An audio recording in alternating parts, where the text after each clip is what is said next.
Oh, there's a console. So let's see. Yeah. If we open up our map preemptively, you'll see here that it gives you the various points of interest, and it also says that this console is in Section 2 here in the Passenger Lounge, and it does remind us that Garrus is also at the security checkpoint, but as I was starting to say, that conversation that Garrus would like to have with us, that one is just absolutely a classic. Absolute classic. And for that reason, I think we might save it for later, just because it's so amazing that I think we want to have it be, you know, a dramatic conclusion of sorts. Some of these, or at least have it happen relatively late in the game. Desire alone can't beat a Reaper, unless you're Shepard. Knowles, I found another spot where the Batarian codes were used. Holy crap. These are the remote navigation codes. Last week's crash at the docks, we thought it was an accident. Shepard, there were 117 Alliance soldiers on that ship. All human. Just like the patients at the hospital. So we've got Batarian codes. And some... Looks like... okay. And someone with a grudge against humans. humans. As well. Should just be one left, Commander. One more of the Batarian codes, and just as a reminder, that's the mission that we're doing. It is... wherever it's hiding. Citadel Batarian Code. CSEC Officer Jordan Knowles, who had spoken to us in the Citadel Presidium, has requested assistance tracking illegal use of Batarian diplomatic codes. Consult the Spectre terminal, and then locate access points on the Citadel. So, it turns into, of course, a bit of an exploration around the Citadel, but if you're not sure where those places are, then of course, using your map like this does certainly help. And Garrus, it's nothing personal, in fact... Just let me know when you're ready to take a break. In fact, I guess you could say it is personal, and for that reason, we are deliberately waiting to speak to you later.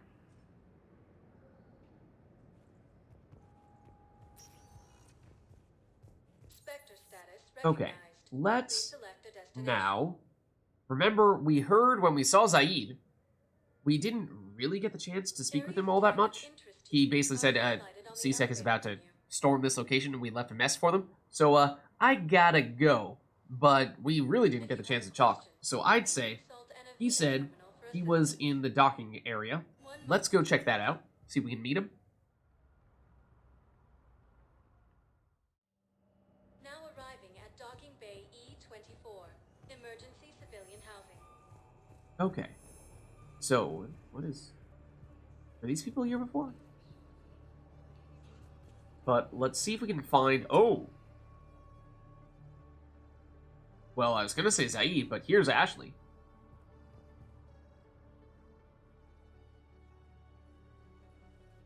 Commander, thanks for coming.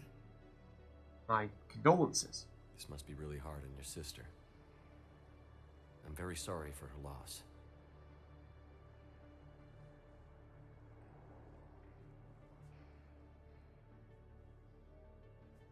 It's tough to see her go through this. There I go again. I hope Sarah can find some peace here. I'm glad I can be here for her. She wanted me to say something about her family. Wanted Thomas to hear it. You need to be strong for Sarah now. You're right. I'm so proud of her. She's no career soldier, but there she is, coping with all this. Reminds me of Dad. Whatever was going on, he'd put a smile on his face for us. Your family made you what you are. He did his best with 4 daughters and a strong wife. He always said live fire exercises was good prep for facing his girly horde. Your sister's waiting. You'll be fine. Right. Here we go. Ashley, indeed. Okay. Remember the trip to the beach the summer before I left for basic training?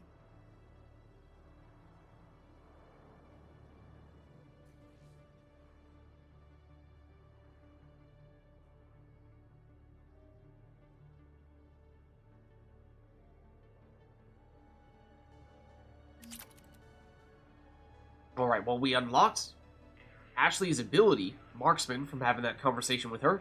And so, yes, of course, we chose Ashley to save her in Mass Effect 1, not Kaidan, in large part because in my previous Mass Effect playthroughs, I'd always spared Kaidan, so I wanted to see what it was all about, sparing Ashley. And, well, getting a chance to catch up with her sister, after times have certainly been hard. I'll meet you back aboard the Normandy. So hopefully, they can make up a bit there. But, I mean, that's one thing we were planning to chat with Zaid. Is that's him over there, I think? His bright orange armor. What the hell are you looking at? Nothing. Nothing.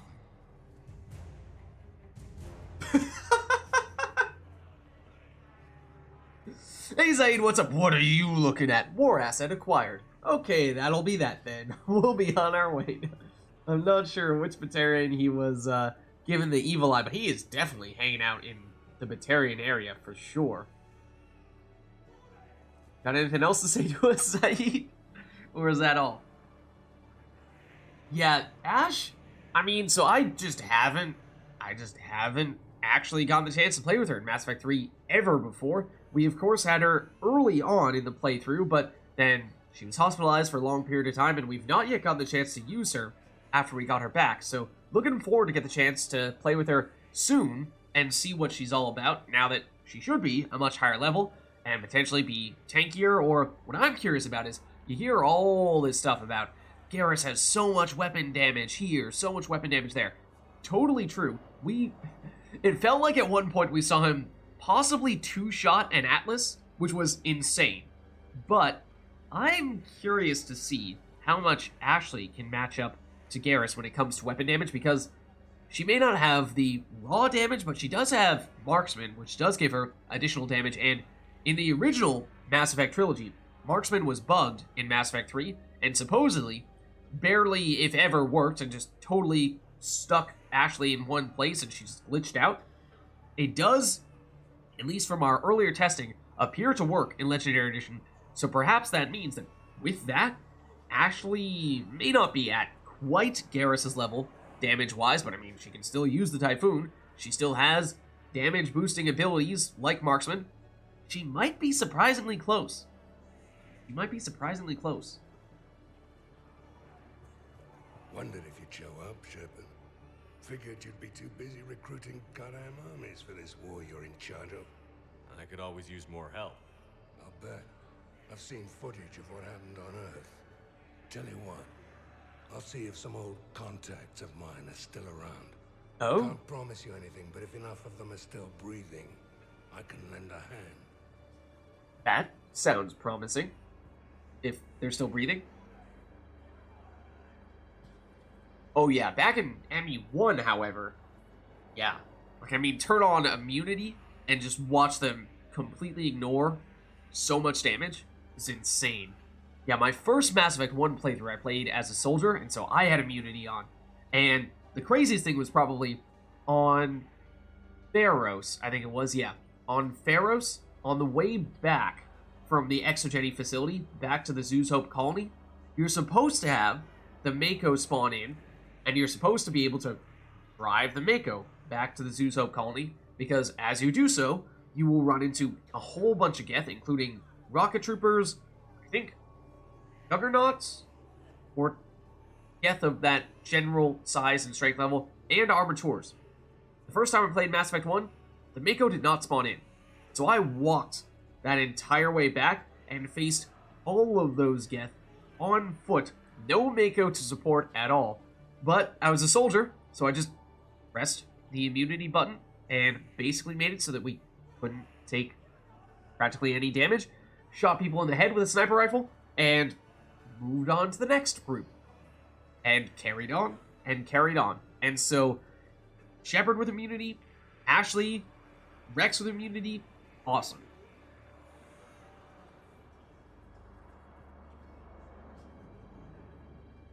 Ash, you think is tankier? Yeah, I don't know. Certainly in Mass Effect 1. In Mass Effect 1, Garrus is quite squishy. But Mass Effect 3, as I said, we just haven't really gotten the chance to to test Ashley out much at all. Who were those people you were with? Bunch of mercs from Omega. Signed on with them when I heard they were making a hit on Cerberus. Should have studied the job longer. As in those people you were just working with when you were trying to track down the Volus ambassador? Who were those people you were with? Bunch of mercs from Omega. Okay, same conversation there. So, I mean, certainly good to reconvene here with Zaid. Should have studied the job longer. You love to see that. We'll take a quick look here to see what we have at this store, and Shotgun Smart Choke is really good, as is the high caliber barrel. So again, some nice weapon upgrades, but again, trying to save up some credits at this point so that we can still get a new shotgun soon, because we are still not... Oh no, rather, sniper rifle. We got a new shotgun, but we are still pretty much relying on the Mantis for shotgun stuff, or for the sniper rifle stuff. Anyone been bothering you? No, it's not that. I'm fine. Ah, I see. So, any news? No, they just... Their shuttle must be real slow, that's all. Yeah, her parents are missing. I think we heard this before. They'd come get me, no matter what they had to do. But it's been so long. I don't know, kid. I'm sure they'd be happy knowing you're safe. It's just... I miss them. I miss them so much. Okay. That's sad. And if we're here, we see Zaid, who of course we just spoke to. Actually, James is in the back area over here, as is the console. Forget if we've seen James over here before. And Darner Vosk, who's the person we've walked by on many occasions that we don't yet intend to speak with. About time. James, what are you up to? I know. You don't have to say anything, but I'm about to make my comeback. Just gambling, you know? You just gonna stand there and watch? Maybe. You're kind of making me nervous, Commander. I mean, we're just gonna make sure nobody's counting cards, you know? I'd ask them to deal you in, but I think they're afraid of you. You're kind of killing my mojo here, Jefe. I mean, we're just here to have a good time, right? Don't worry about us. Yes. So we caught the earlier conversation with them, I think. This is, I want to say, the second time around, the second evolution of this conversation, but has not yet... Well, I mean, hopefully, her parents will come back, but it's not looking great right now. I was up a minute ago. You just came by at a bad time. You just gonna stand there and watch? Okay, so I think we've heard everything from James now. There's Darner Vosk, as we were saying, but not looking to speak to him right now, because that's one of the Arya-related quests, and we're going to wait to do those, but here's the last console. Supposedly the last of the consoles. Knowles, this is where the last access code was used. What's that, Commander? I'm losing your signal. Shepard, Bollock. you should have killed me on that asteroid over Terra Nova. I've been waiting for this. Everything that has happened to my people is your fault. So, you may remember this guy. Way back, Mass Effect 1, Bring Down the Sky, technically, or at least in the original Mass Effect trilogy, was a DLC. He was the Batarian terrorist who was behind that whole, we're going to activate a whole bunch of rockets on this asteroid to send it colliding into a large human colony and make the entire thing explode and basically wipe out the entire colony, which I think was several 100 million people. At least 100 million people. Basically all human. It was actually, I believe, the first introduction we ever had to the Batarians. So, you know, he was not a huge fan of humans, and by extension, not a huge fan of us. And at the end of the mission, you have the choice of either sparing Bollock and saying, all right, you know, we don't mercilessly kill people that would make us as bad as as he is, or you can say, well, if we let you live, if we do spare you, you're going to turn right around and cause even more trouble and destruction and potentially murder more people. It does kind of seem like that is exactly what he has done, because we heard from the person who's been feeding us this info that there was a cruiser of some sort that crashed, and she said something like 120 people died on that ship, and they were all human. And then, well, so, you know, that's why, dating all the way back to when we were doing that mission in Mass Effect 1, at the time, I had stated how, even though technically sparing Bollock is the quote-unquote Paragon choice, and you get a lot of Paragon points for doing it, in some ways, it does turn around and bite you in the butt here, because we now find out that, well, by sparing him, we have found that many other people have died. The alternative also is, well, if you, what is it? If you kill him, is that also the situation in which he blows up all the hostages? There were also hostages in that equation somewhere. Maybe it was hostages versus scientists. Maybe that was it. Were the scientists hostages? I don't remember exactly how it played out, but anyways, call back to Mass Effect 1, Bring Down the Sky. And so, also the whole thing where we may or may not have blown up a mass relay during the Arrival, what was once DLC, in Mass Effect 2, there was all Batarians, and Batarians proceeding to get absolutely annihilated as the first people to get hit by the Reaper attack. Yeah, you know, he's not terribly happy with humans, and he's definitely not very happy with Shepard. So, why blame us? It's not like we were the sole people responsible for that. All I did was stop you at Terra Nova. Yes, after you ruined my plans, my government accelerated research efforts on the Leviathan of Dis. Have you heard of it, Commander? The ancient organic dreadnought my people recovered from Jartar 20 years ago? Sound familiar? We actually did get some more on it when we explored Mass Effect 1. Studying a Reaper corpse. But now we realize it was actually a Reaper. Looking for a way to reclaim our place as the true power of the galaxy. Hundreds of our best scientists were enlisted. And then they became indoctrinated. When the Reapers reached Karshan, our own people betrayed us. Defense grids were deactivated.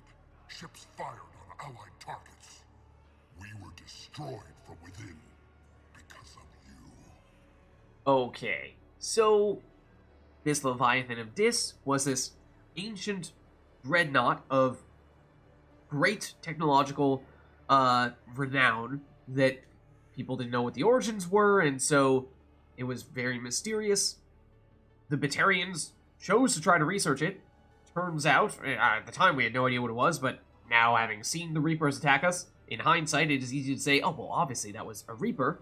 And because they were there trying to research a Reaper in close proximity to it, a large group of, as Bollock just said, their best researchers all became indoctrinated, and that led to huge issues where they started attacking their own troops, and it just turned it into a whole mess that contributed toward the Batarians getting absolutely annihilated by the Reapers.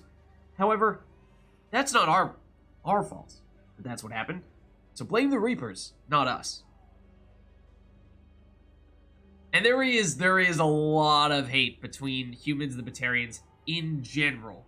Shep is pretty good at killing Batarians. It is kind of a thing that, I mean, in many ways, the Mass Effect trilogy does do a lot to paint the Batarians as, well, I mean, just basically the bad guys of sorts. I mean, outside of the Reapers, there are very few redeeming qualities that the Batarians seem to have. They're always angry, they're always channeling that frustration toward the humans, and much of that dates back to how, technically speaking, the Batarians and humans are the closest neighbors, or the Batarians are the humans' closest neighbors in the galaxy. And so, when humans joined the galactic stage as a whole and started to try to expand to other areas, colonize planets, and become a larger presence in the Milky Way galaxy. The Batarians were like, hey, excuse me, we were trying to do that stuff too. We've been waiting to do that stuff, trying to get approval to do that stuff for a very long time. Then you just come in and do it in the blink of an eye, like we just weren't even there. You're cutting to the front of the line, and we do not like that. So there is a lot of ill will there between the humans and the Batarians, and, a few big battles between them as well, which, does Shepard take place in those no matter what, or does it depend on your background, like the Skillian Blitz? There's definitely at least one background that has Shepard involved in that, but I don't remember if all of them do or not. I didn't destroy your people, Balak. The Reapers did that. We were a proud race, a beautiful race. Have you seen what the Reapers have done to us? I'm trapped on this citadel. Our warships only know the locations of Reaper forces because I've tapped Council transmissions. I am the highest-ranking military officer left in the hegemony. I can't save my people, but I can end you. And that's a scary thought. Balak, after all of the death and destruction that has hit the Batarians, suddenly he's the highest-ranking military officer in all the Batarian hegemony. So that means, yeah, the leader of the Batarian military hates us. So that's not good. But we could either say enough of this nonsense, you've caused enough trouble already, turn around and go all John Wick on him, or we could instead intimidate or charm him out of this situation, perhaps? Balak, you sent that asteroid toward Terra Nova to help your people. But what does killing me accomplish? Vengeance. The Bahak system, They would have died anyway when the Reapers showed up. You know that. I'm uniting the Krogan and the Turians. We're the best hope for this galaxy. If you care about your people...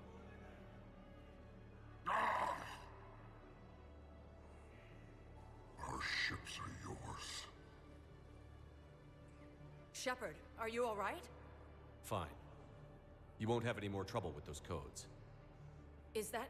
Do you want me to arrest him? I want you to put a bullet in his head. But we're all making some sacrifices today. Let him go. Spectre Authority. Understood, Commander. And thanks. So, the person we were working with, Officer Knowles there, was just casually hanging out right next to us for a very long period of time. She's just hanging out right here. That entire time, as Balak was pointing a gun to our back. She didn't think at any point in time it might be worth trying to intervene there? Need a fourth option to send a space hamster to his eyes? Perhaps? Perhaps. But if you can either charm or intimidate Balak out of that situation, then not only does Balak live, but you can actually, as you saw in the bottom right corner there, you can actually get some war assets out of it. So that's one reason why, even though by some accounts allowing Balak to live initially does cost lives, because he does murder some people, if you can negotiate with him afterward, then it does still kind of pay off long term. So, bit of a complex mechanic there, trying to figure out what the best way to approach that situation with Balak is, but that's how we chose to go about that route, and I think it works for what we are trying to do. Son of a bitch. James. Okay, so I think at this stage, that may be all that we're looking to do here in this area. Just check. 42,000 credits. We could afford some weapon upgrades, but again, I think we're going to try to wait on those. So that was Batarian codes completed. And at this stage, although we do certainly still have some things, some quests remaining on the Citadel, many of these are exploration-based quests, and some of them are things that we're deliberately waiting on a little bit. The stuff with Arya and Jorleave is also a DLC, Dr. Bryson's also DLC, stuff that we will of course do, just we're deliberately holding back a little bit on that, trying to do it later on in the campaign, where it perhaps fits in a little bit better narratively. So, for that reason, I'm trying to think if there's any other reason to head back to Purgatory we've not yet been to on this round, this trip to the Citadel, but I don't think we have a reason why we need to go back there. There might be someone, one of our crewmates that wants to chat with us there, but they should stick around as long as we, get to them eventually. So, I think we're looking to head back to the Normandy now.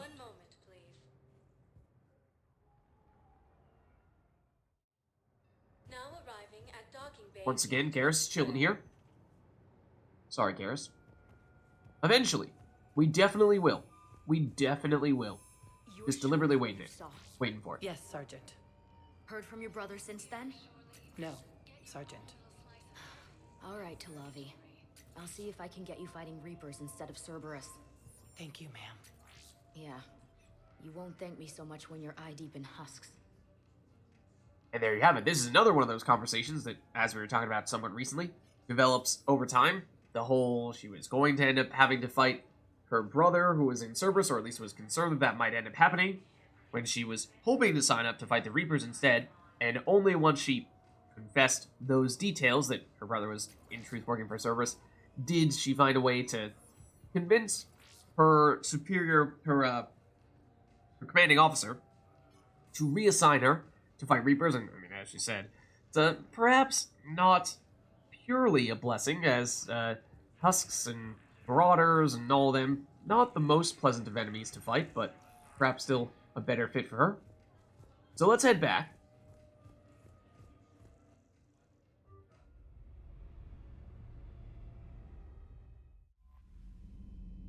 Alright. Anything else, Trainer, that we should know about? Commander? Not at the moment, it does not seem. So, I think what we're looking to do here, in that case, is perhaps something bigger. I'm thinking that we go after one of the more main quest-ish things, either the Geth Fighter Squadrons or Admiral Chorus. So let's go for the Geth Fighter Squadrons. So if we head out, I believe that one is, they're both over here, back in the Perseus Vale, where the Quarians and the Geth are in the middle of some heated battles over here. So, I suppose actually before we do this, let's just remind ourselves what the deal is with this quest more specifically. I think I brushed over it, but didn't really read it. So, as a reminder, this one is all about Geth fighter squadrons that are targeting Quarian live ships with attacks that could cripple the Quarian fleet. Land on Rannoch. That alone is, that's quite a statement right there. Land on Rannoch, the Quarian homeworld where they have not been able to visit for hundreds of years because they've been driven away by the Geth. That's saying something. So yeah, just casually land on Rannoch and disable the server controlling the Geth fighter squadrons. Okay. That's the idea, in hopes of taking some of the pressure off the Quarian troops. So now let's head over. And we did do a bunch of exploration in between missions here, so we're in pretty good shape. We'll, of course, after finishing this mission, should be able to head back over to some other areas and finish exploration there.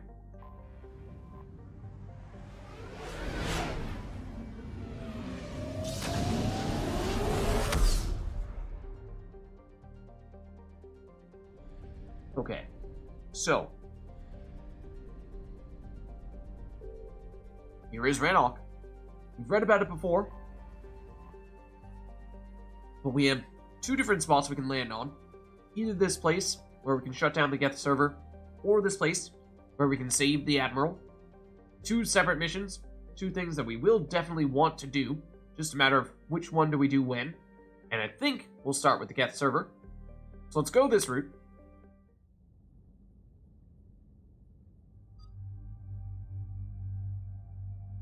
And when it comes to the squad that we picked for this mission, it's kind of interesting because it really doesn't matter. I will not go into further detail to avoid spoilers for those of you who have not yet played, but for that reason, it could be an excuse to say, use a squad mate that we haven't had much chance to use as of late. We did take James very recently. We've not gotten the chance to use him very much, but we might still have reason to take him here. Of course, we've not gotten the chance to use Ashley since we got her back on the team, so that would be certainly saying something if we brought her along with us. Been a while since we last used Javik. We only just got Tali and Edie as well. I mean, basically we've been using Garrus and Liara for almost every mission. Certainly Garrus. Liara to a slightly lesser extent, perhaps. But that means that we should try to find a way to work in other people here. I think that we should probably do Ashley. We should probably do Ashley, and I think James. These are probably the two that we've had the most trouble trying to work in. So let's get them both in here.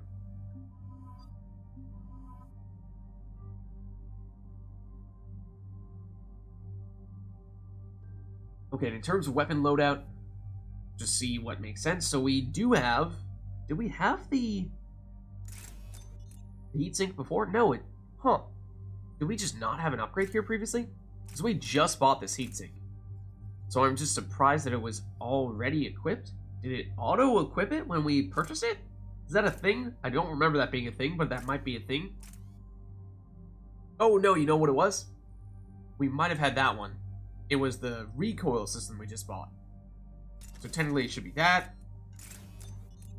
And then, we were debating as to whether it would be better to have this be the heatsink, which would normally be the go-to other mod for the Hurricane, because again, it has tons of damage for an SMG already. I think it is the highest damage SMG out there, but it needs this ability because it has tons of kick. So if you keep it steady with this stability, then you can actually experience that really high DPS. And the other thing is that it blows through ammo at a ridiculous rate, because you see that rate of fire is astronomically fast, and so you run out of ammo lightning quick if you don't have a way of reducing the amount of ammo that you use. The question here, though, was, do we need that if we're not using the Hurricane all that often? Or do we say instead go for just pure damage with a high caliber barrel? Because in this case, more damage for less amount of time. In this case, less damage, but for more amount of time. And if you don't have this, it's very, very quick. You run out of that ammo, so, I mean, it's basically just like, even though you do have a magazine that you're firing, you're basically firing that entire magazine with just one quick press of the shoot button. So, we are still, like, not really using the Hurricane all that often, so maybe we do go high caliber barrel. Then for Ashley. So we haven't used her since Mars. Like, absolutely the very beginning of the game. We had the Vindicator, which I think we might have gotten on Mars. I don't remember exactly where we got this, to tell you the truth. Sometime really early. No mods on it, because we probably didn't have a single assault rifle mod at the time. And, of course, the starting sniper rifle, the Mantis. So, for her, I think we are still making her a Typhoon person. And this is one of the reasons why I was curious to see how much her damage would compare to someone like Garrus's damage, because Garrus has the humongous damage multiplier on his passive abilities, but Ashley, I believe, has some as well. And then, of course, also, although probably not nearly as much as Garrus does, but also has Marksman, which gives her a ton of rate of fire, which is very interesting combination. You know, it's like the pure damage for Garrus, whereas it's the less damage but faster rate of fire for Ashley. Do those two things kind of even out? Perhaps. So, as for the modifications here, this is another one where... Oh, actually, the modifications for Ashley versus Garrus, they might be slightly different. Because the armor piercing, Garrus has tons of that, because he gets some with his armor piercing ammo, which Ashley does not have. So there's that. The Typhoon already does have some built-in piercing, but does that mean we still want more here? It probably does still mean that. So, sure. We'll take that. Then, we can go for the pure damage on the extended barrel. Or, we could go increase the magazine size, which is saying something because the Typhoon, somewhat similar to the Hurricane that we were just talking about, in that it fires really fast, and so it blows through ammo really quickly, and it also starts off firing slow, but then it increases its rate of fire, and so that means that once it is up to full rate of fire, it deals way more damage, and by having having a larger magazine, that means you have more time that you're actually firing at that maximum damage, and because Ashley can increase her rate of fire with Marksman, that means that she's going to blow through that ammo even more quickly than Garrus would. So that's why the mods might differ, the ones that we use for Garrus versus the ones that we do for Ashley. Assault Rifle magazine upgrade might be more intriguing for Ashley. I think we might have even used it briefly for Garrus as well. Even stability, the weapon does have a lot of kick, but squad mates tend to do better with kick than players do, so maybe we're fine there. I think we go Assault Rifle magazine upgrade. You think it should have been pistol for Ashley in the second spot? I mean, she is a soldier, so she is supposed to have access to the strongest of weapons. You know, does that mean sniper plus assault rifle? Does that mean assault rifle plus shotgun? I mean, that's what James does. So I think part of it is probably trying to give her, a unique mix. But this is the same mix that Garrus has. But if you went assault rifle pistol, then she'd have the same thing that Javik has, and he's not a soldier, so she'd feel like less of a soldier if she was relying on a pistol. Yeah, I don't know. I think back to Mass Effect 1, where a soldier means that you are an expert in all of the advanced weapons, whereas anyone can use a pistol. And so, for that reason, if the soldier is specializing in a pistol, that just doesn't feel very soldier-like. Right, and as we were saying before, the sniper is the spot where we have the weakest of options.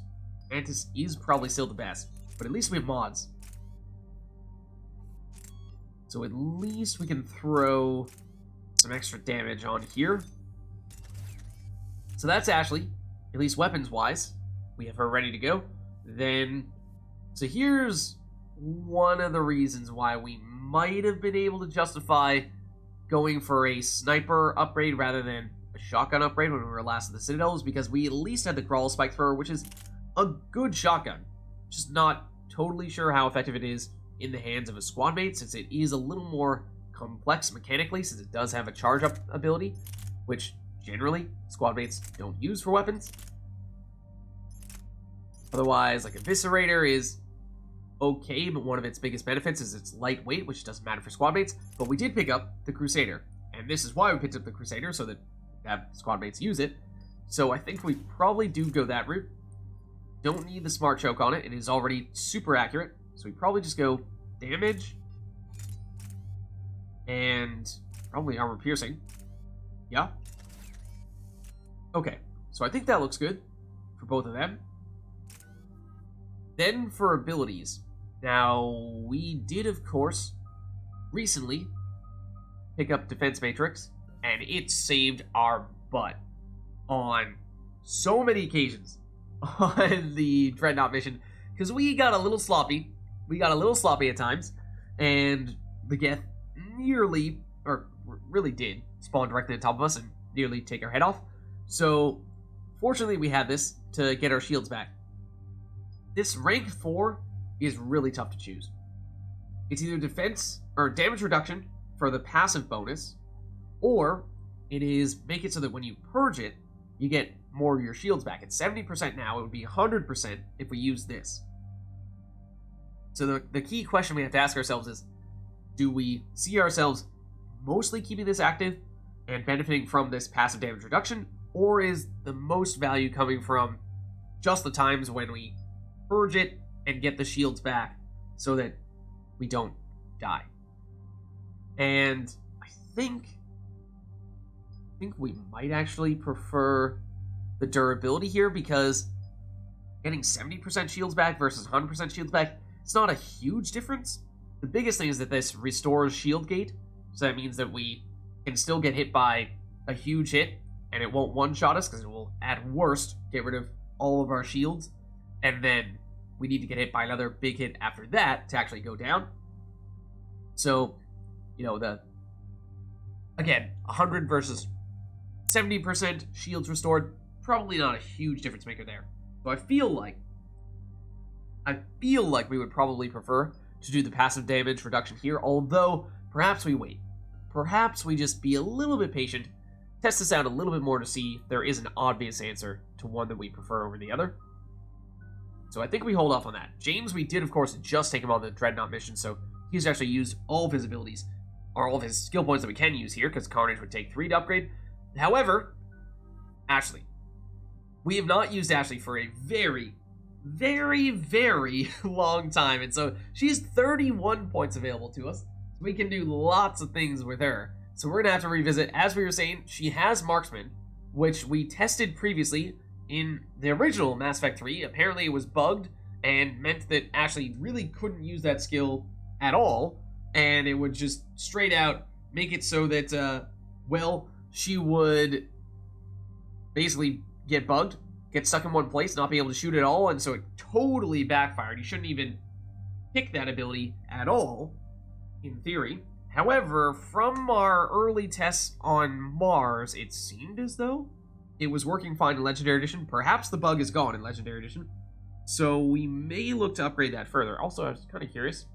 We were talking about how Ashley was tankier, was really tanky, yet she has more health and shields than James right now. He's usually the tankiest. Do we not go the downward route here for James? Oh, yeah, we went weapon damage for him here. Shield recharge there. Now that is defensive. But, huh. Interesting. Whereas for Ashley, in this case, we went durability over weapon damage. Yeah, so like this is an instance where if we had not done that, like 30 weapon damage, that's a lot. That's a whole lot. We wanted to try to make her competitive with Garrus weapons damage-wise. We would have almost certainly needed to have done that. Power damage, not a huge deal. Sniper rifle damage, 45% is a lot. And she does still get 60% assault rifle damage as well. So yeah, that's probably comparable to Garrus. That's probably pretty comparable to Garrus, so that's actually a little alarming. Perhaps it might have been worth trying to give her the weapon damage here. I mean, do we need 2 total glass cannons? Maybe not. That's probably why we decided to give her a little more defensive abilities here. But we could opt to use her passives to get more weapons damage here. It would add up quite a bit. So that's one thing we could do. Also, yeah, the grenades, a question of, you know, like how much do we really want on those?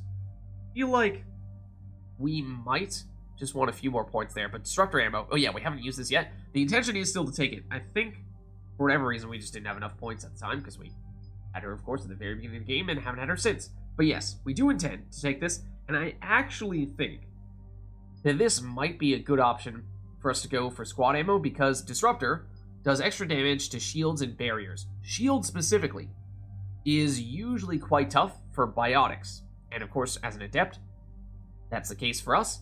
So that's why we're using the Acolyte, is because it helps us get rid of shields more quickly and efficiently, but having extra damage against shields and barriers could be a really nice ammo power for us. So for that reason, I think we, at the very least, want to take Disruptor ammo up to rank 4 so that we can get the squad ammo bonus on this. It is just 50% effectiveness for us in this case, compared to the 100% effectiveness, of course, for Ashley, but it's still, in that case, 18.2% damage to shields.